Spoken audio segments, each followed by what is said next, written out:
Morning और आप सभी का स्वागत है हमारे ये वाले ब्लॉग में। तो आज का हमारा ब्लॉग होने वाला है मेरे थोड़े बहुत हेयर केयर रूटीन के बारे में, क्योंकि पता है मुझे इतने सारे लोगों का डीएम आ चुका है। कमेंट सेक्शन में इतने सारे लोग मुझे पूछते हैं कि दीदी आपका हेयर केयर रूटीन क्या है और आपके बाल ना बहुत ज़्यादा अच्छे हैं। वैसे पहली चीज़ मैं आप लोगों को बता दूं कि मेरे बाल जितने ज़्यादा अच्छे दिखते हैं ना उतने ही ज़्यादा पतले हो गए हैं टाइम टू टाइम, झड़ झड़ के। जब मैं 10th में थी ना तब मेरे बाल बहुत ज़्यादा अच्छे थे, लेकिन जैसे जैसे मैं बड़ी हुई ना मेरे टकले पे के बाल पूरे झड़ चुके हैं। तो आज का ये वाले वीडियो में मैं मेरा थोड़ा बहुत हेयर केयर रूटीन बताऊंगी जो मैं फॉलो करने की कोशिश करती हूँ और फॉलो भी करती हूँ एक हद तक के। एंड ऑल्सो पता है ये हेयर केयर रूटीन फॉलो करने से ना मैंने एक्चुअली मेरे बालों में काफ़ी हद तक के चेंजेस देखे हैं। तो आप भी ज़रूर इसे ट्राई करना और मुझे बताना कि आपको कोई चेंजेस नजर आए या नहीं। अब जो सबसे पहली चीज़ है ना जो मैंने मेरे हेयर केयर रूटीन में चेंज की है, जो बहुत ही ज़्यादा इंपॉर्टेंट है और पता है यूजुअली हम लोग ना उसे निग्लेक्ट करते जाते हैं। तो सबसे पहली चीज़ है डाइट। तो हमें जो हमारा डाइट है ना वो प्रॉपरली मेंटेन करना है। हमें ऐसी चीज़ें हमारे डाइट में ऐड करनी है जो रिच इन प्रोटीन हो, जिसमें कोलाजन हो, जो हमारे बालों के लिए बहुत ज़्यादा अच्छा हो, जैसे कि ग्रीन वेजिटेबल, एग्स, मतलब जो लोग नॉनवेज खाते हैं उनके लिए एग्स आप लगा भी सकते हो, आप खा भी सकते हो। एंड करी लीव्स, ये कुछ चीज़ें हैं जो मैंने मेरे डाइट में ऐड की है।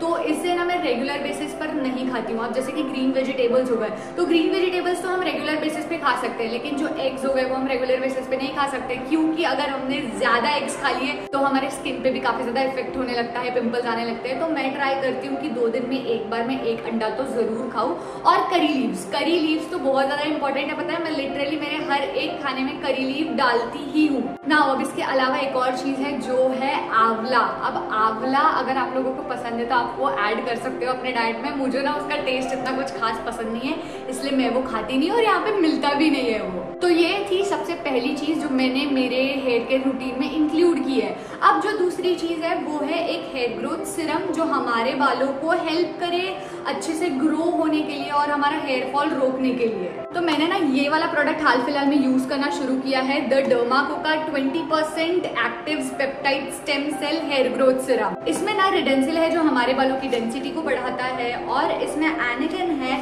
जो प्रिवेंट करता है हेयर लॉस को और प्रमोट करता है हमारे हेयर ग्रोथ। और पता है ये 85% तक के हेयर ग्रोथ प्रमोट करता है। ऑल्सो ये बहुत ज्यादा लाइट वेट है, इसकी वजह से क्विकली एब्जॉर्ब हो जाता है। और जो चीज मुझे बहुत ज्यादा अच्छी लगी इसकी वो ये है कि इसका वाटर लाइक टेक्सचर है, जिसके वजह से ये बिल्कुल स्टिकी नहीं लगता हमारे स्कैल्प पे।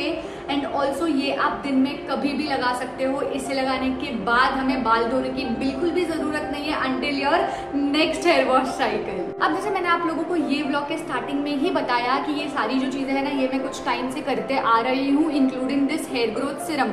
और मैंने एक्चुअली पता है सच में मैंने देखा है, मतलब इफेक्टिव है ये चीज। आप भी देख सकते होगे अगर एकदम छोटे छोटे बेबी हेयर जो है ना, वरना यहाँ से तो मैं पूरी टकली, लेकिन ये जो थोड़े थोड़े बेबी हेयर है ना वो आना भी शुरू हो गए। अब ये प्रोडक्ट को तो मैंने टैग कर दिया है, आप मेरा कूपन कोड भी यूज कर सकते हो फॉर सम डिस्काउंट। और ये प्रोडक्ट अवेलेबल है फ्लिपकार्ट, नायका और अमेजोन पर। इस साल में ना डर्माको ने 15,000 स्टूडेंट्स को एम्पावर किया है with their young scientist initiative. और जितनी बार आप डर्माको के प्रोडक्ट्स खरीदते हो उतनी बार डर्माको आपके ऑर्डर को लिंक करता है to a child to help them educate with Bhumi Foundation. And also Derma Co के सारे प्रोडक्ट्स फ्रेग्रेंस फ्री होते हैं। अब जो तीसरी चीज है वो है हेयर ऑयलिंग।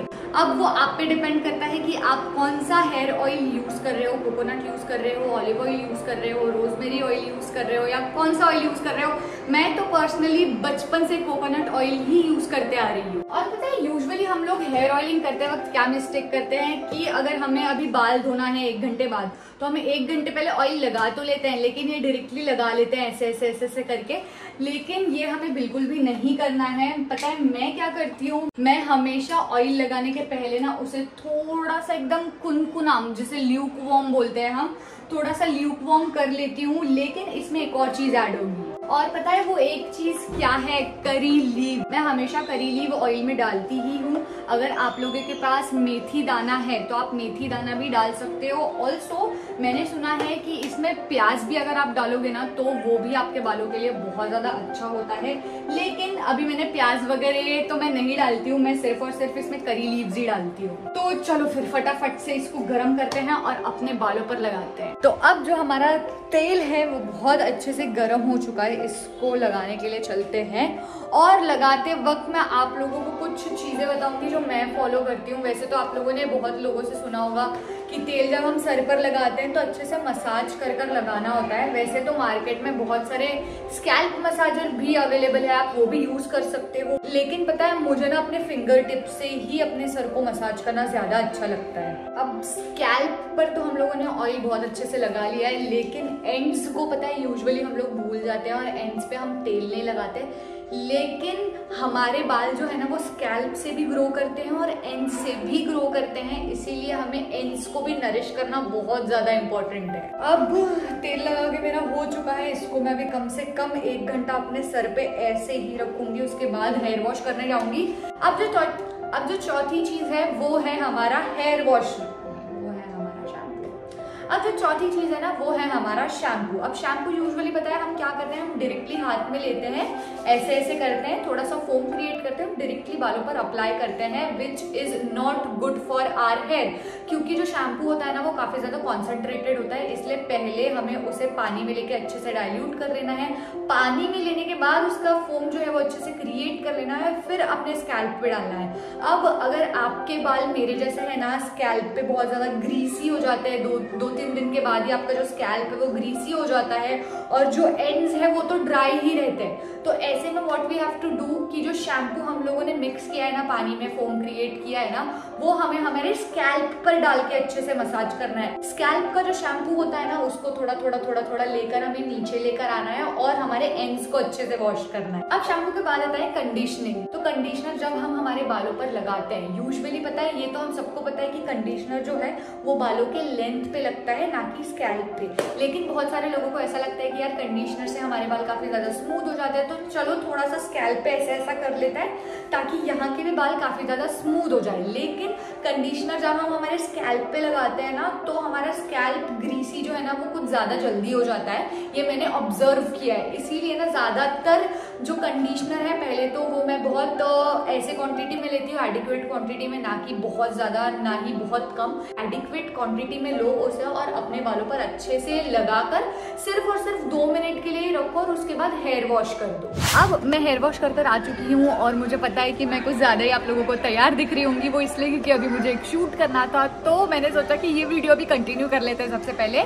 अब हेयर वॉश करने के बाद मेरे तो बाल पूरे तरीके से ड्राई हो गए हैं, लेकिन हमेशा हमें एक चीज याद रखनी है कि गीले बालों पर हमें कोम बिल्कुल भी नहीं करना है, क्योंकि तब हमारे बाल बहुत ज्यादा वीक होते हैं, तो वो जड़ से टूट जाते हैं। तो इस बात का हमें बहुत ज्यादा ध्यान रखना है। ऑल्सो लास्ट की सिर्फ और सिर्फ 2 चीजें हैं जो मैंने इस रूटीन में ऐड ऑन की है, वो है ये स्क्रंची जो है सैटिन का बना हुआ। सैटिन का जो स्क्रंची है ना, इसकी वजह से हमारे बाल बहुत ज्यादा कम टूटते हैं, बहुत ज्यादा कम उलझते हैं। और सैटिन का पिलो कवर भी। अब पिलो कवर इसीलिए क्योंकि जब हम सोते हैं ना तब हमारा सर काफी ज्यादा रगड़ता है, तो उसकी वजह से भी चांसेस होता है कि हमारे जो बाल है ना वो उसमें थोड़ा सा ब्रेकआउट वगैरह होने लगे। इसलिए मैंने सैटिन का पिलो कवर और सैटिन का स्क्रंची यूज करना शुरू किया। And to be very honest, पता है मुझे तब से एक्चुअली रिजल्ट पता चलता है कि हाँ यार, जब हम सैटिन के पिलो कवर पर सोते हैं ना तब हमारे बाल बिल्कुल भी ऐसे घसते नहीं है, बहुत अच्छा फ्रिक्शन क्रिएट होता है। And same with the scrunchie. तो ये कुछ चेंजेस थे जो मैंने अपने हेयर केयर रूटीन में डाले हैं। आप लोग भी ये सारी चीजें ट्राई करो और मुझे जरूर बताना कि आप लोगों के लिए ये वर्कआउट किया भी है या नहीं। तब तक के लिए स्टे सेफ, स्टे हेल्दी, अपने बालों का ख्याल रखो, अपने स्किन का ख्याल रखो, क्योंकि मेरे जैसे वरना आप लोगों को भी ब्रेकआउट्स होने लग जाएंगे। खैर, अगर ये वीडियो आप लोगों को अच्छा लगा हो तो hit the like button, comment करके जरूर बताना कि ये वीडियो आप लोगों को कैसा लगा। एंड ऑल्सो सब्सक्राइब किए बगैर बिल्कुल मत जाना।